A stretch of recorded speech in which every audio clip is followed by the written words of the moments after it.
Bienvenue à ce rendez-vous du porte-parole du gouvernement face aux questions d'actualité. Rendez-vous aux médias que nous co-animons, Eric Guédénon de Canal 3 et moi.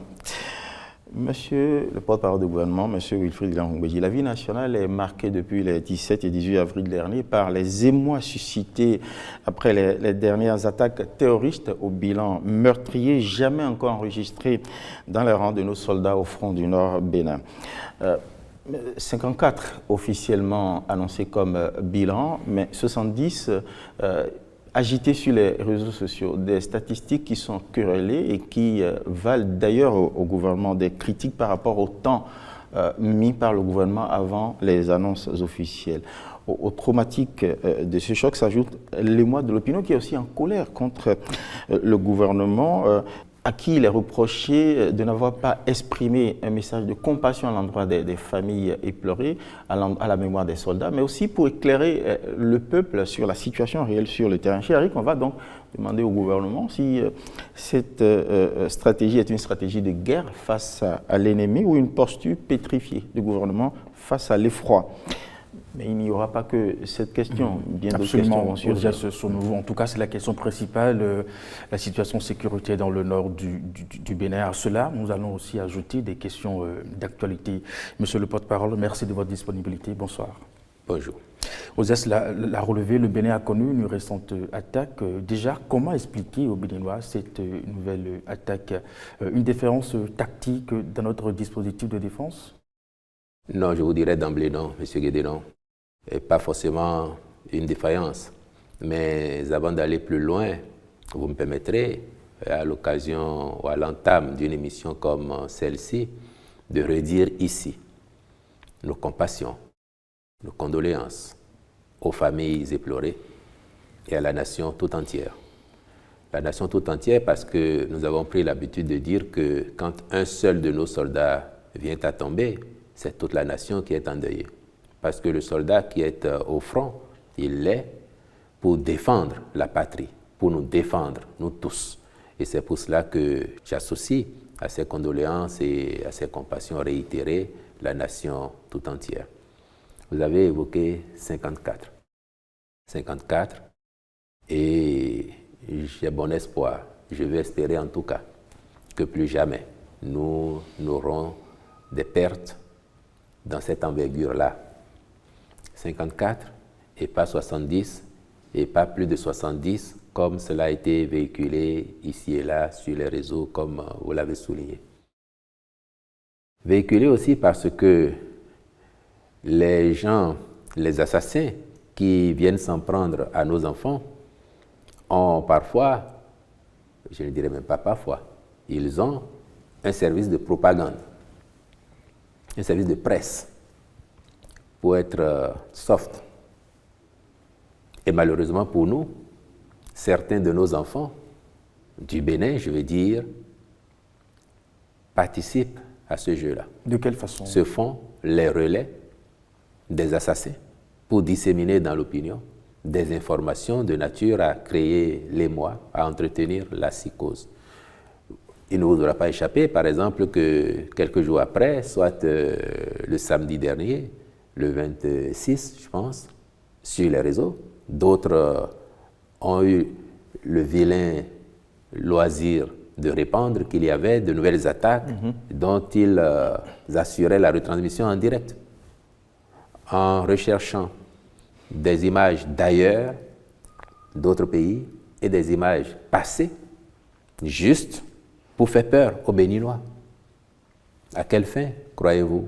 Essayer de nous doucher au moral et faire en sorte que nous vivions dans la peur continue. Mais fort heureusement, nous sommes le Bénin, nous ne céderons pas.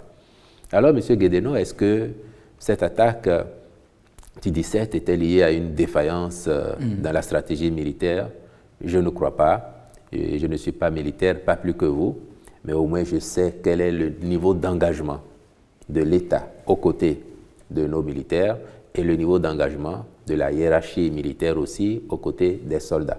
Donc, je pense que ce qui devait être fait en termes de stratégie, en termes de mobilisation des hommes et des ressources et du matériel, cela a été fait. Maintenant, que cela soit fait et que nonobstant, il y ait des attaques, et il y en a souvent qui sont enrayées, mais qu'il y en ait qui produisent le résultat recherché par l'ennemi, cela peut arriver précisément parce que nous sommes en situation d'asymétrie. Il ne s'agit pas d'une guerre conventionnelle où l'ennemi vous dit « on s'affronte à partir de demain » et vous prenez position, vous faites face. Un peu comme quand on était au cours primaire, chacun a pu l'expérimenter. Quand on s'invitait au duel, on vous dit à la sortie des classes, le vendredi ou bien derrière la clôture. En général, il ne nous arrivait pas de surprendre le camarade par l'arrière et de lui porter un coup fatal, comme ces assassins le font avec nos enfants.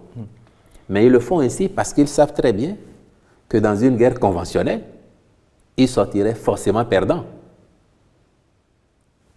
Des groupes de criminels ne peuvent pas l'emporter face à une armée régulière, équipée, avec des hommes mobilisés. Cela ne s'entend pas. Et c'est pour ça une armée dont la réputation est établie, même sur les théâtres internationaux. Et c'est pour ça, justement, qu'il n'y a que par l'asymétrie qu'ils arrivent à nous surprendre et à faire des dégâts de temps en temps dans nos rangs. L'asymétrie suppose que ces assassins ne disent pas à nos soldats qui sont en position, et rappelez-vous, les théâtres où ça se passe, ce ne sont pas des terrains de football où on a une vue aisée sur l'avant, ce n'est pas en pleine ville, c'est en brousse surtout. Donc ils ne disent pas à nos enfants, on viendra vous attaquer ce soir, on viendra demain. Eux, ils sont tenus de veiller 24 heures sur 24. Mais il faut bien s'adapter à cette réalité. Il faut bien s'adapter à cette réalité, mais quand ils ont fait leur formation militaire à l'origine, ils n'ont pas été formés à cela. Maintenant, c'est des défis contemporains auxquels ils s'adaptent et toutes les armées font leurs efforts. Nous, nous faisons l'effort de recruter suffisamment, de mettre le matériel à disposition, d'entretenir le moral de la troupe, et c'est ça aussi qui fait que, contrairement à d'autres, nous ne sommes pas dans la situation où on enregistre chaque mois 10 attaques meurtrières ou à l'année une centaine d'attaques meurtrières. Je voudrais que l'on se rassure de cela et que les Béninoises et les Béninois ne paniquent pas plus que de raison parce qu'il nous arrive des cas où nous perdons nos enfants. Donc je redis ici que le sacrifice au nom de la nation, pour cela, nous leur serons éternellement reconnaissants. Et ils resteront à tout jamais au chaud dans nos cœurs le souvenir de ce sacrifice-là, que nous ne minimisons pas. Même s'ils sont des militaires, même s'ils sont formés pour aller au front, ils ne vont pas au front en souhaitant y laisser la vie. Et quand on les envoie au front, ce n'est pas parce qu'on veut qu'ils y perdent leur vie. Et c'est pour cette raison qu'il n'y aura pas à transiger avec les assassins qui viennent s'en prendre à nos enfants. Et quand on a dit ça, il faut en profiter aussi pour dire aux Béninoises et aux Béninois. Et il y en a qui sont de bonne foi, qui par exemple, sur cette actualité-là, ont considéré que le gouvernement a manqué d'empathie, le gouvernement n'a pas décrété un deuil national, le gouvernement n'a pas mis les drapeaux en berne. Je vais leur expliquer pourquoi.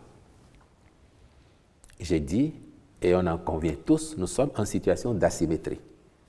On ne le souhaite pas, mais vous pouvez avoir des attaques tous les jours, toutes les semaines, avec des dégâts, quand bien même nous mettons les moyens qu'il faut. Pour nous, toutes les vies se valent. Le soldat, qu'il soit de l'Alibori ou du Zou, du Borgou ou de l'Ouémé, du Mono ou du Koufo, du Plateau ou de la Takora, ou de la Donga, ou des collines, etc. Chaque vie de soldat vaut une autre. Si nous entreprenons de mettre le drapeau en berne, nous devrions le faire chaque fois qu'un de nos enfants tomberait. Chaque fois qu'un de nos enfants tomberait, on devrait le faire. Donc, on le fait parce qu'un tombe, on le ferait parce que 5 tombent, parce que 10 tombent, je touche du bois. Davantage parce que 50 seraient tombés. Pourquoi le ferait-on une fois et qu'on ne le ferait pas par la suite? Et j'ai dit, ce n'est pas un phénomène qui se produit une fois l'an. Si ça nous arrivait 10 fois, 20 fois, 50 fois dans l'année, encore une fois, je touche du bois. Si ça nous arrivait 50 fois dans l'année, on va décréter 50 fois un deuil national. On va mettre le drapeau en berne 50 fois. on fait le jeu de l'ennemi. Nous faisons ainsi le jeu de l'ennemi. D'ailleurs, regardez bien autour de nous. Ceux qui vivent le phénomène dans son acuité, avec des dizaines d'attaques, des centaines, voire au cours de l'année, et qui avaient commencé à mettre le drapeau en berne, à décréter deuil national, à exposer même les cercueils pour rendre hommage aux enfants, qu'est-ce qu'ils font aujourd'hui? Parce qu'ils ont compris qu'il y a un contre-coup. Ça entretient une certaine psychose et ça fait que l'ennemi est galvanisé. Parce qu'il dit oui, mais je les atteins où ça fait mal. Donc on a décidé, tout en respectant la mémoire de nos enfants, tout en reconnaissant, je le dis encore une fois, le sacrifice qu'ils sont amenés à faire, on a décidé de rester dignes et de ne pas alarmer nos concitoyens pour cela. Donc ce n'est pas un manque d'empathie, c'est une question de responsabilité. Précisément, il faut insister là-dessus, chers amis de la presse, pour que nos compatriotes comprennent que si ça se passe aujourd'hui, et que ça se passe mercredi, ou que ça se passe un samedi, donc 50 fois, 100 fois dans l'année, qu'est-ce que nous faisons?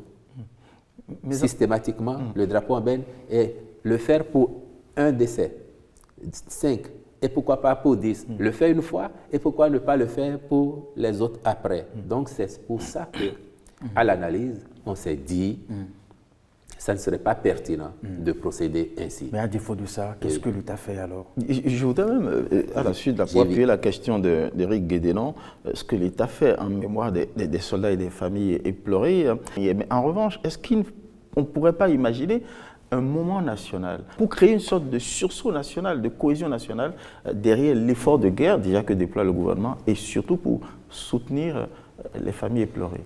Tant qu'on n'est pas venu à bout du phénomène, vous aurez besoin chaque fois de faire un moment national, à un moment ou à un autre, tant qu'on n'a pas fini avec le phénomène. Parce que vous ne savez pas s'il va durer 5 ans, 10 ans, 20 ans, 50 ans. Il y a des pays où ça dure depuis 15 ans.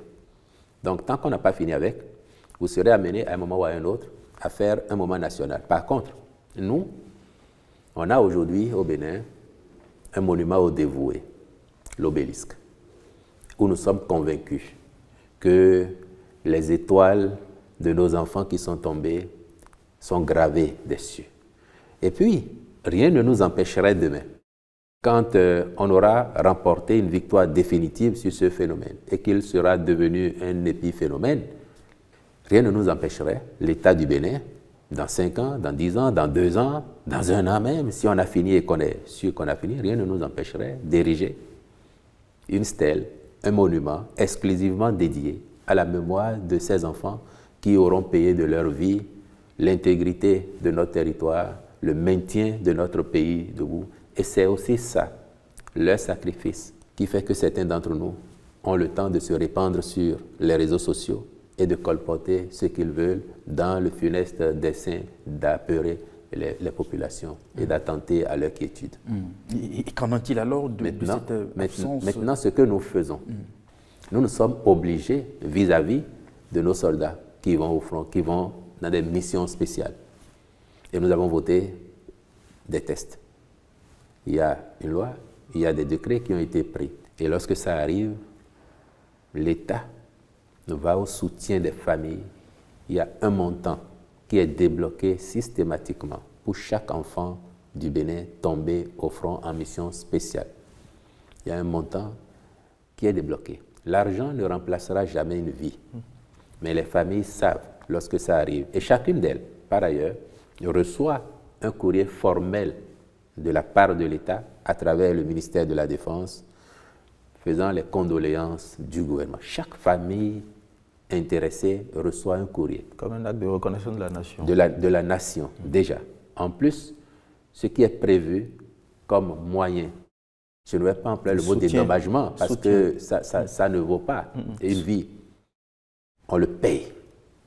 Ensuite, lorsque les soldats, ils ont laissé des enfants, l'État prend en charge l'éducation des enfants jusqu'à leur majorité, 21 ans.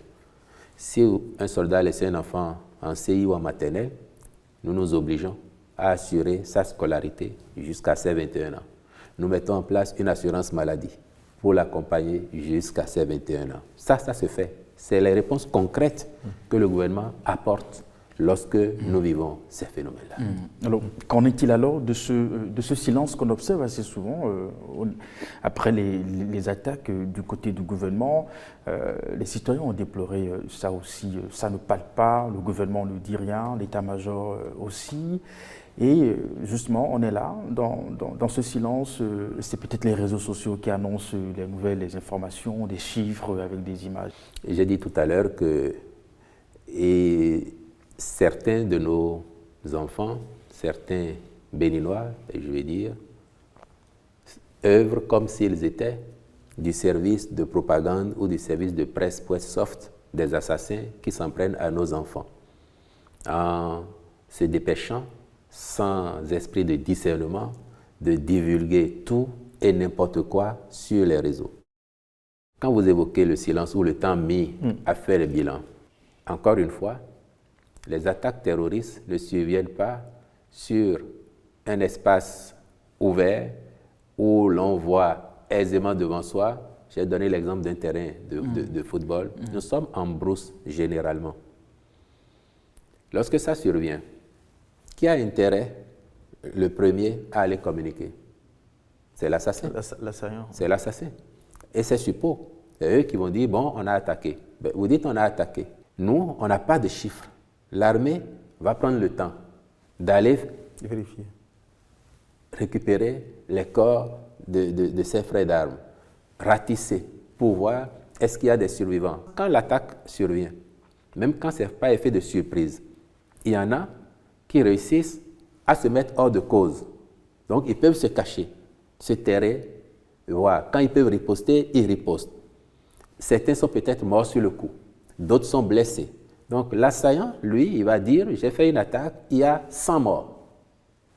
L'armée, qui va à la rescousse aussi vite que possible, va voir que, ah oui, il y a eu une attaque, nous avons 20 morts, nous avons 30 disparus, parce qu'il y a des gens dont on ne retrouve encore ni le corps, ni dont on ne perçoit le souffle de vie.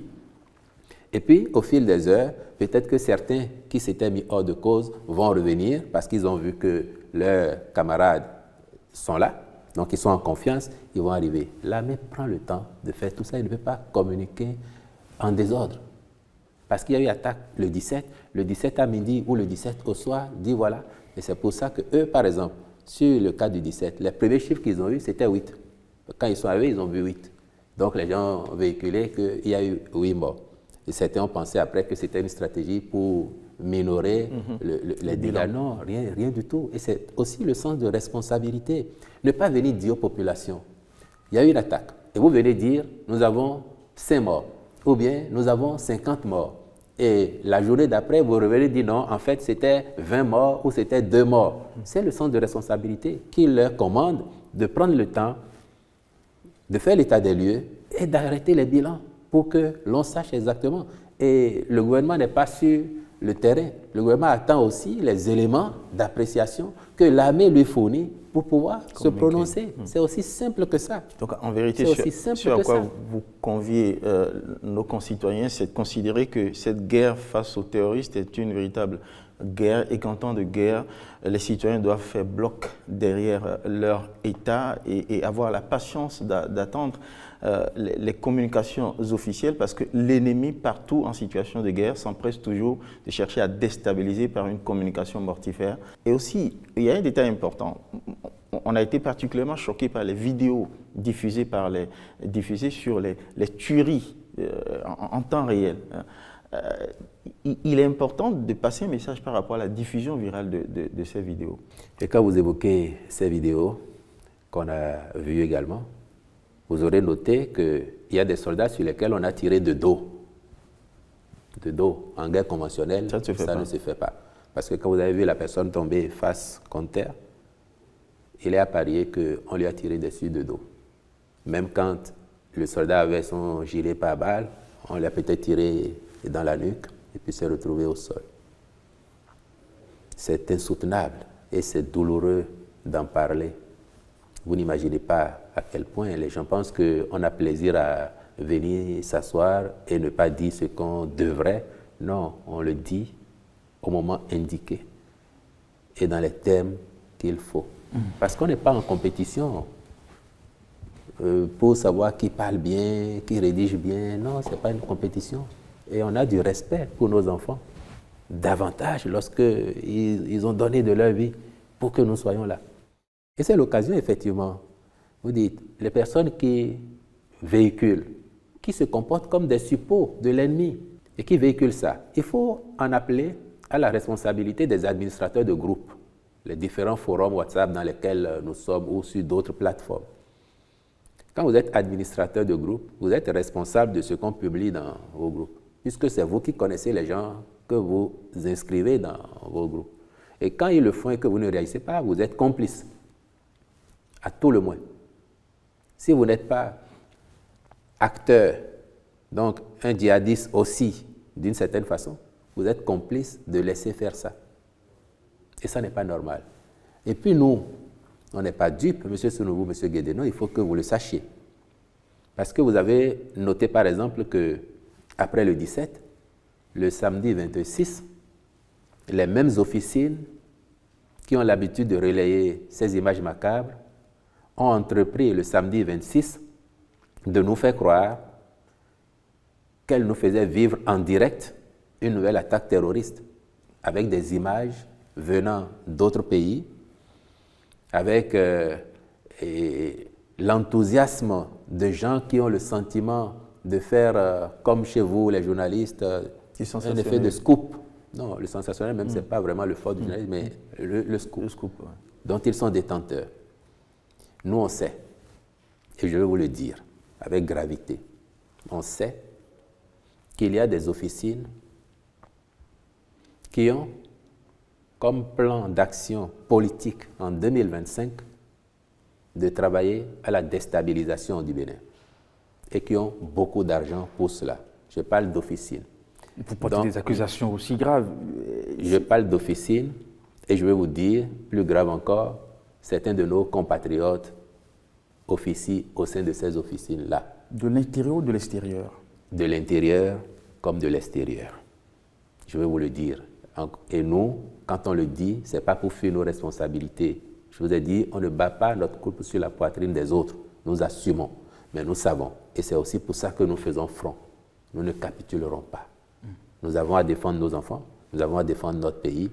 N'en déplaise aux gens qui considèrent que, parce que le Bénin, quand même, vaille que vaille, fait son petit bonhomme de chemin, les choses semblent marcher, le pays progresse, il faut stopper.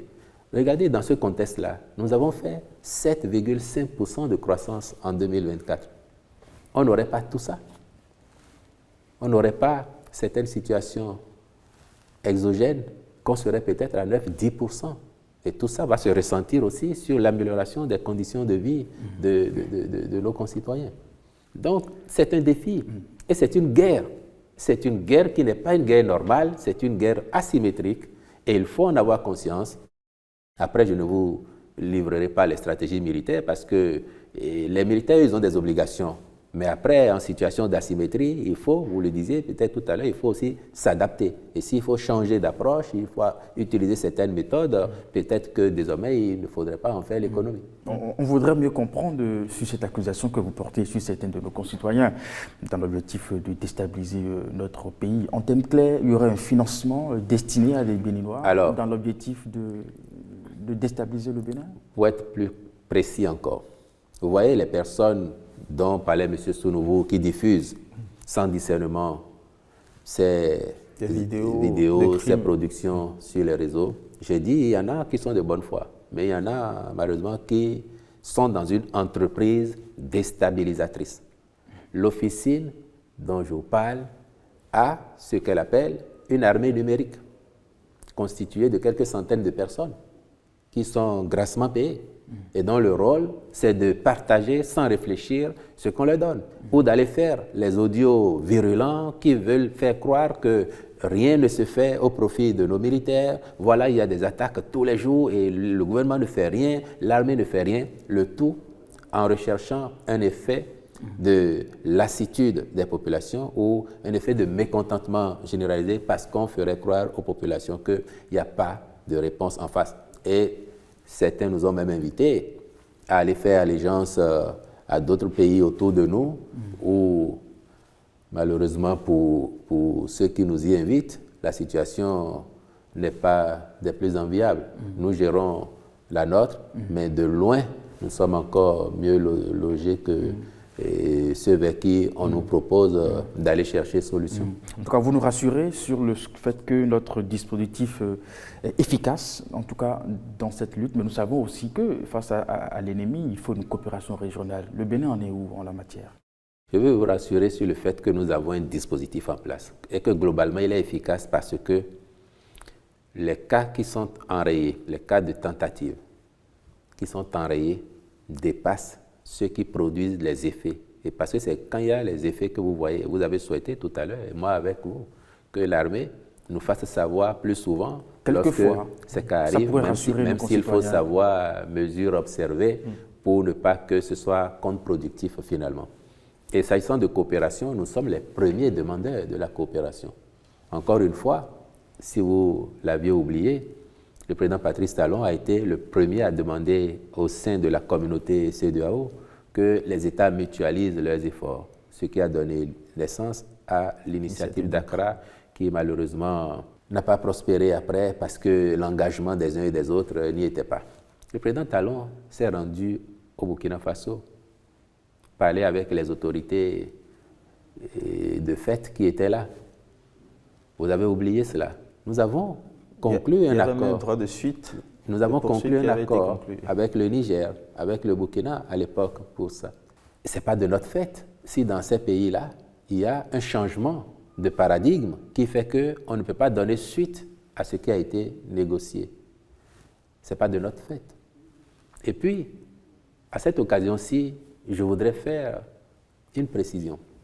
Quand la situation au Niger est intervenue avec le coup d'État du 26 juillet 2023, quand la situation est intervenue et vous avez reproché au président Talon d'avoir été à l'offensive plus que les autres.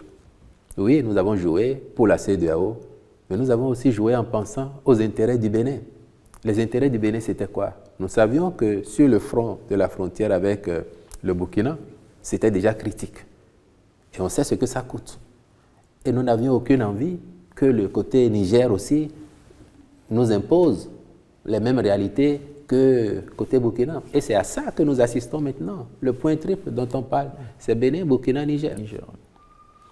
Et si de l'autre côté, il y avait de la présence comme chez nous, on ne connaîtrait pas ces attaques-là dans cette répétition et avec les effets que l'on a. Parce que, comme là-bas, il n'y a pas de force qui s'interpose, les assassins peuvent se regrouper à 500, 1000, 2000, venir comme une horde, surprendre quelques dizaines ou quelques centaines de soldats en faction pour protéger le pays. C'est de ça qu'il s'agit aussi basiquement, et il faut le dire pour que chacun comprenne ce que nous vivons. C'est vrai que pour le moment, on a du mal en termes de coopération militaire avec les pays voisins. Il y a un droit de poursuite sur un certain nombre de centaines de kilomètres qui avait été négocié par le chef de l'État au Burkina. Je ne sais pas si c'était pareil pour le Niger. Vous l'avez dit, il y a un dispositif militaire installé à nos frontières, mais les militaires ont toujours besoin d'équipement, ne serait-ce que de surveillance et de renseignement. Où est-ce qu'on en est dans l'effort de guerre du Bénin? Sur les réseaux sociaux, il circule à ces sujets que le Bénin a du mal à se procurer des équipements à l'international. Qu'en est-il? Bon, vous évoquez encore les réseaux sociaux. Moi, j'invite toujours à éviter de subir la dictature des réseaux sociaux où des experts en tout, spécialistes de rien, viennent donner des leçons et prêcher ce qu'eux-mêmes ne comprennent pas. Experts en tout, spécialistes de rien. Si vous allez interroger nos militaires, aujourd'hui, ils vous diront tout ce qu'ils ont demandé au gouvernement comme matériel. Le gouvernement les a achetés ou s'est engagé à les acheter et c'est en commande. Et si ça n'existait pas, avec les dernières réunions, c'est remis sur la table. Donc, on n'a pas structurellement un problème d'équipement. D'ailleurs, le ministre de la Défense a eu l'occasion de vous dire tous les efforts que nous avons faits pour rendre notre armée aujourd'hui opérationnelle. Si c'était la situation de 2015-2016 dans laquelle se trouvait notre armée, qui perdurait aujourd'hui, je suis convaincu que l'on ne résisterait pas autant que nous le faisons aujourd'hui. Donc ça n'est pas un problème d'équipement. Mais on peut toujours optimiser. Nous ne sommes pas producteurs d'équipements. Les équipements militaires, leur trafic obéit à des règles. On ne vend pas en principe à n'importe qui. C'est pour ça que parfois on s'interroge à juste titre comment ces assassins se procurent les armes, en dehors de ce qu'ils récupèrent sur les théâtres où ils ont fait des morts. On a des questions que ce soit chez nous ou que ce soit dans les autres pays, oui, mais à part ça, d'où est-ce qu'ils tirent leur arsenal? Je ne saurais vous le dire. Mais nous travaillons à ce que nos hommes soient dans les meilleures conditions de travail. Les meilleures conditions, c'est aussi bien au plan matériel, logistique, qu'au plan moral et de la formation. Et ça, le gouvernement du Bénin fait des efforts inestimables que chacun reconnaît. Ceux qui n'en savent rien vous diront, ils ne font rien, parce que de toute façon, ils ne savent pas. Monsieur Sounouvou, Monsieur Guédenon, je vois que vous avez des formes athlétiques. Je vous soupçonne de pratiquer un peu de sport. Peut-être jouez-vous au football, ne serait-ce que le dimanche, comme nous autres. Mais vous savez très bien que la forme, on ne l'a pas plus que vous. Quand il y a un match de foot, parfois, les gens qui font les commentaires, qui trouvent que tel joueur, même si c'est le meilleur joueur du monde, et qui, le jour-là, est dans une méforme passagère, et les gens qui, à vue d'œil déjà, ne ressemblent pas à ceux qui font du sport ou à ceux qui peuvent taper dans un ballon, c'est eux qui vont vous dire c'est un mauvais joueur, il devait être ici, il devait faire ça. C'est la même chose sur les réseaux. Les experts de tout et spécialistes de rien dont je parle là, c'est eux. Vous avez aussi besoin de ces critiques pour savoir comment il faut réaménager les choses. Qu'il y ait des critiques fondées, oui, c'est normal. Et j'ai dit tout à l'heure, j'excuse ceux qui sont de bonne foi et qui font des critiques, même lorsqu'elles ne sont pas justes. Ça, on comprend. Mais ceux qui sont payés pour véhiculer qu'on ne fait pas ce qu'on doit faire. L'armée n'est pas équipée. Ou que le gouvernement a du mal à faire ce qu'il doit faire. Donc, du mal. Il faut savoir distinguer. Parce que sur cette question, on entend aussi que le Bénin aura des difficultés à s'approvisionner en armement j'ai dit tout à l'heure, j'ai dit que ce n'est pas le Bénin. J'ai dit, c'est pas le Bénin seulement. Quand vous évoquez ça, là on est en situation normale, conventionnelle, pas asymétrique. Aller sur le marché des armes, c'est réglementé parce que les Nations Unies veulent un monde pacifié. Le monde, après avoir connu les guerres, voudrait ne plus en connaître, même si l'actualité nous impose de voir ça. Donc déjà, on ne vend pas les armes n'importe comment. On ne vend pas les armes n'importe comment. On dit, il y a des armées qui, du fait de l'histoire, se sont structurées, ont des départements qui sont dédiés à aller négocier avec des fabricants et autres. D'autres doivent passer par des intermédiaires, parfois 5, 10, 20, et qu'il faut que ce soit tracé jusqu'à ce que ça arrive. Le pays ne se lève pas, va voir le premier fabricant pour dire « moi j'ai besoin de telle arme ». On se demande qu'est-ce qu'ils veulent faire avec. Où est-ce qu'ils vont les utiliser maintenant que la donne mondiale, ce n'est pas seulement en Afrique, il y a le terrorisme partout. Ça se manifeste de plusieurs façons. Et ça, c'est aussi une donne qui va peut-être faire évoluer les pratiques pour que désormais on considère qu'il y a certains qui sont vraiment confrontés à ce phénomène et qui auront besoin d'aménagements spécifiques pour avoir accès plus facilement à certains types d'armes. Parce que les armes aussi, c'est classifié. Sans dévoiler de stratégie militaire, sur la question du renseignement, elle est cruciale cette question pour savoir à qui on a affaire. C'est un ennemi à visage insaisissable. IANI, on les appelle individus non identifiés. Voilà. Alors, est-ce qu'aujourd'hui, à date, on sait qui sont ces hordes? Qui sont-ils? Qui se cache derrière? Qui les aide? Qui les finance? Où est-ce qu'ils vont se procurer les armes? Qui les soutient? Sur les réseaux, vous imaginez la thèse complotiste. On pense que des puissances, y compris qui nous soutiennent, sont derrière. Et vous et moi, on ne peut pas répondre à ça. C'est tellement complexe et multiforme. J'ai lu encore chez certains de vos confrères ce matin que chez nos frères du Niger, un responsable a évoqué le fait que 60% du carburant qui est servi ou utilisé par les terroristes proviendrait de Niamey. Et on demande aujourd'hui aux stations-service de s'équiper en caméra de vidéosurveillance pour à l'avenir savoir qui est venu se procurer du carburant et chercher à savoir qu'est-ce que la personne a fait avec. Voilà par exemple un aspect. De chez nous aussi, il y a des gens qui vont chercher du carburant de contrebande au Nigeria et qui ravitaillent les terroristes. Vous avez évoqué le renseignement. Là-dessus, il faut que l'on remercie chaleureusement nos populations qui comprennent l'enjeu et qui participent à la coproduction de la sécurité. Nous avons une belle coopération des populations qui comprennent et qui ont envie de vivre en paix, en sécurité. Le renseignement militaire fait son travail, mais il y a la partition civile que les populations jouent. Et cela n'est pas rien. Maintenant, qui sont ces personnes? Ce que l'on sait aujourd'hui, pour la plupart, ce sont des gens qui viennent de l'autre côté. Bon, ils ont eu le temps, en temps, de recruter quelques-uns de nos enfants du Bénin, parce qu'on ne peut pas dire aujourd'hui qu'il n'y a pas des Béninois qui leur servent de guides, qui les amènent à reconnaître les lieux, les endroits. On n'exclut rien. Par contre, ce qui est heureux, c'est de savoir qu'il n'y a pas de gîte répertorié sur notre territoire aujourd'hui où les gens ont un camp et c'est eux qui sont là. Non, ils n'en ont pas. Et c'est ça aussi qui les frustre parfois et qui justifie la cruauté dont ils font montre avec nos enfants. Mais pourtant, c'est ce dont les voisins nous accusent. Bon, vous savez très bien que c'est une fausse histoire. Et c'est pour ça qu'ils refusent d'avoir une coopération avec le Bénin. On ne va pas revenir là-dessus. Parce que nous, on a fait l'option ici de ne plus parler de ça. Pour ne pas que nos frères des autres pays tirent toujours prétexte de ce qu'on dit et qui est vrai pour justifier leur position. Non, on ne va pas perdre le temps à cela. Vous imaginez, nous, on a perdu 54 enfants. Nous qui abriterions des terroristes. Et c'est nous qui les utilisons contre nos propres enfants.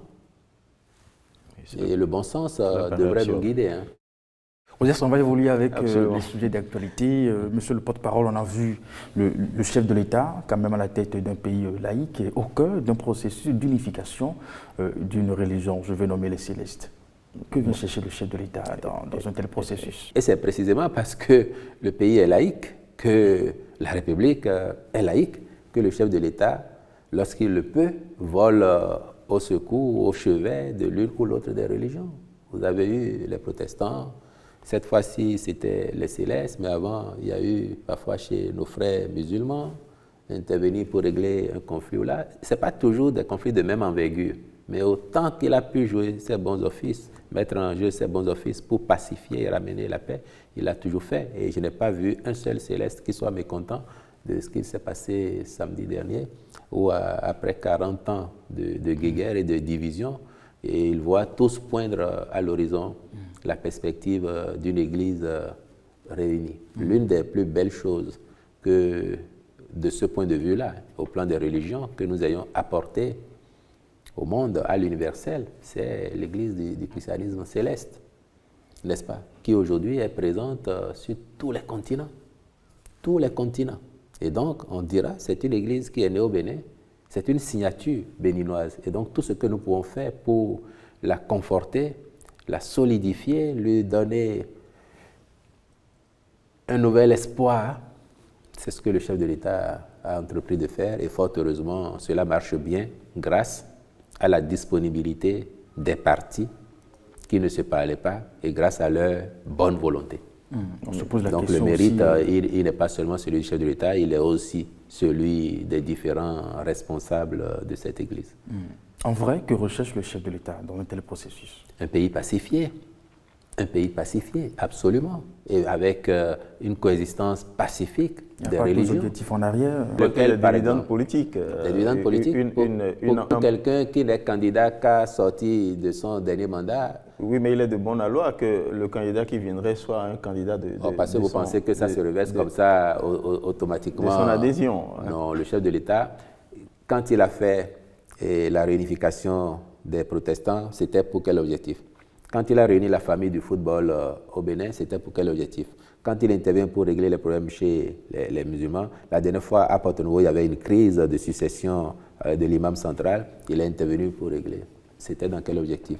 Si à la veille de son départ, quand il y aura eu les élections et que son successeur aura déjà été désigné, s'il y a une situation de crise qui nécessite qu'il intervienne, il interviendrait. Ce serait dans quel objectif en ce moment-là? Parce que vous n'allez plus dire que c'est politique. Le politique gagne toujours à ce genre de... Non, je crois que ces bons offices-là, qui portent heureusement leurs fruits, c'est à saluer et il n'y a pas à conjecturer là-dessus. Les bénéficiaires en sont très heureux.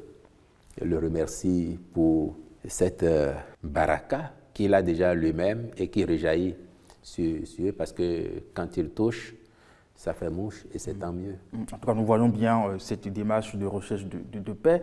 Mais pour le cas des Célestes, on a vu pas mal de délégations, le Nigeria, la Côte d'Ivoire, le Togo, bien d'autres pays, le Palais des Congrès bloqué. Qui supporte le coup? Oui, mais attention, vous avez vu des délégations parce que l'église du Christ céleste, ce n'est pas qu'au Bénin. Le point d'orgue, c'est quand ils font le pèlerinage de Sémé. L'année dernière, on a eu plus d'1 million de pèlerins. Peut-être que demain, on aura 5 millions de pèlerins, 10 millions de pèlerins. Davantage parce que l'église est réunifiée.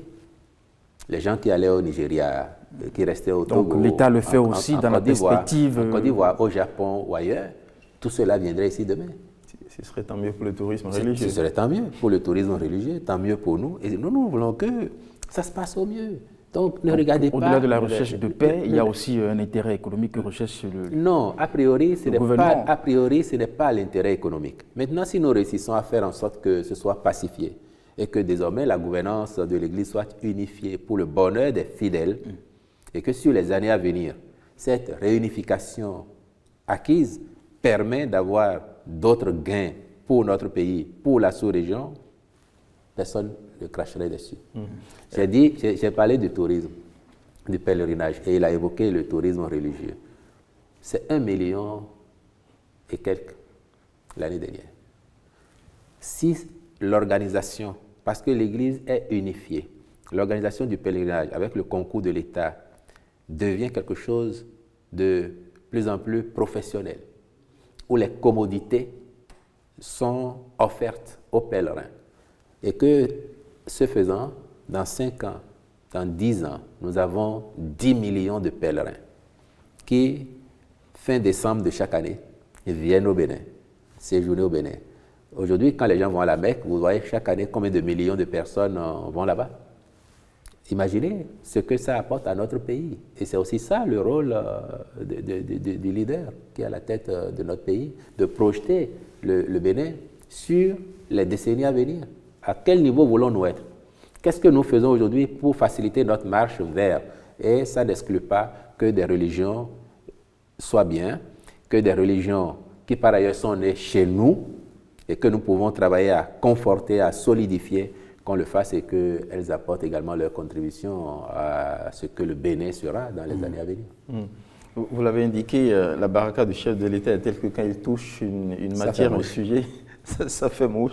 Mais par rapport aux réformes politiques, notamment la réforme du système partisan, il semble qu'il y a toujours des grincements dedans. Dernière sortie du cadre de concertation des forces politiques de l'opposition en témoigne, alors que le chef de l'État il ne veut plus entendre parler d'assises ou de retouches du code électoral, et il continue par tempêter et réclamer justement qu'on revisite ce code électoral en certaines dispositions. Bon, c'est vrai que dans le dernier sortie, ils n'ont pas évoqué la première question qui fâchait, le seuil d'éligibilité. Ça n'est pas revenu, mais la question des procès verbaux au niveau des postes de vote, la question est revenue où les opposants réclament en avoir copie immédiate. Et il faut retoucher le code électoral. Et pas que, la question du parrainage aussi. Et le chef d'État peut entendre ça? En terrain politique, ça fait du bruit parce que c'est le domaine où l'on recherche l'immédiateté des résultats. Donc les réformes qui sont faites, et aujourd'hui on est confortable pour en parler. Même lorsque sur le coup, certains acteurs politiques n'en perçoivent pas la pertinence, ne s'obligent pas à s'adapter, avec le recul, ils s'en rendent bien compte. Et moi je rappelle 2019, je rappelle 2023. Si on n'avait pas fait ces réformes-là, on n'aurait pas aujourd'hui au Bénin un parti d'opposition qui, depuis 2023, dispose d'un groupe parlementaire de 28 députés en place que personne ne pense à débaucher. On n'aurait pas une assemblée où on a autant de femmes aujourd'hui, si on n'avait pas fait ça.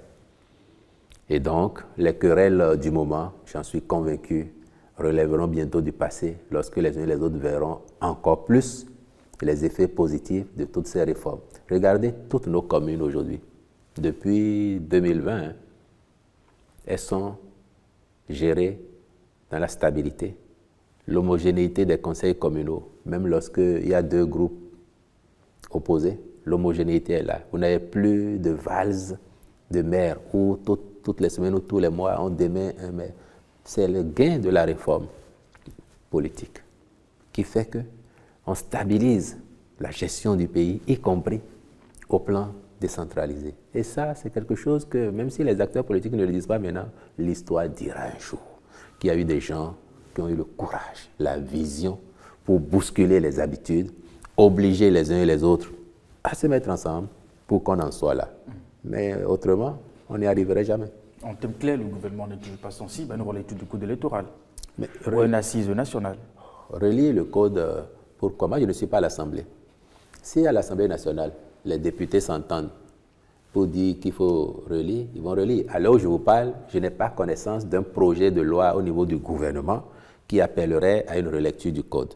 Mais je ne suis pas à l'Assemblée. Les députés, ils ont l'initiative autant que le gouvernement. Si la minorité prend l'initiative, elle travaillera à convaincre la majorité de s'associer à elle. Si la majorité en prend l'initiative, elle saurait que, bon, elle n'a pas forcément besoin de la minorité pour y arriver, mais tout ça, c'est le fruit de dialogue politique soutenu, responsable, mutuellement respectueux, dans lequel l'on s'engage pour aboutir à ces résultats-là. Mais vous avez évoqué tout à l'heure les procès-verbaux. Au Bénin, quand on fait une élection, le dépouillement, il est public. Les résultats sont là pour tout le monde. Oui, en fait, c'est pour éventuellement le contentieux électoral. Ils ont besoin de pièces à conviction. Et ça, si et ce n'est pas inscrit dans le code. Et ils voudraient que ça soit inscrit dans le code.